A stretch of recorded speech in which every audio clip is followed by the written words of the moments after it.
วันนี้นะคะก็จะทำผัดกะเพราหมูข้าวหมูย่างคล้ายๆแต่ว่าเราไม่ได้ทำหมูย่างนะเป็นหมูชิ้นเฉยๆแต่ว่าเป็นหมูติดมันเพราะว่าหมูบดแล้วหมดนะคะก็มาดูกันเลยนะคะว่าตอนแรกก็คือจะทำเตรียมกระเทียมนะชอบมากก็ใส่มาก you can come here เราก็ถูก่อนเลยจ้ะแล้วก็ปลดออกมา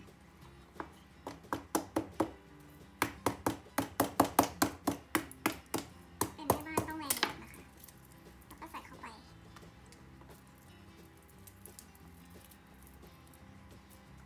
่ไหมเสร็จตัวแล้วก็หั่นพริกนะคะตามที่เราชอบก็เราหั่น เราหั่น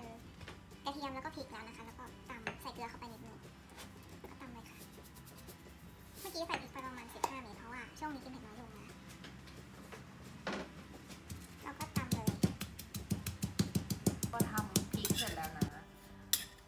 ก็จะได้หน้าตาประมาณนี้แบบนี้นะแล้วเราก็หั่นหมูก็จะประมาณนี้ค่ะแต่ว่าปกติใช้หมูบดนะประมาณแพ็ค2 แพ็คอะไรเงี้ยแล้วแต่ว่าโคดินจะชอบแบบไหนชอบเยอะไหมอะไรเงี้ยก็ใบกะเพรานะคะแล้วเราก็มีเครื่องปรุงนะคะน้ำปลาซีอิ๊วขาวอะไรเนี่ยพริกไทยแล้วก็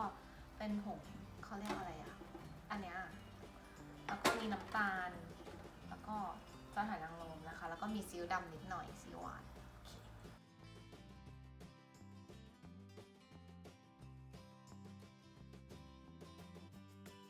ใครอื่นนะคะก็ต้องใส่น้ำมันเข้าไปแต่ว่าพักหลังนะคะพันจะไม่ค่อยใส่เยอะเพราะว่าอ้วนขึ้นนะคะแล้วก็อีกอย่างคือโปรตีนไม่ค่อยชอบน้ำมันในผักนะคะต้องใส่ไปแล้วก็เปิดเลยนี่เราก็รอให้มันแห้งนิดนึงนะคะแล้วเราก็ใส่พริกลงไปหนักมากปกตินะคะจะต้องไทยแฮนะคะ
ำกับข้าวแล้วก็ต้องล้างจานเองด้วยนะคะ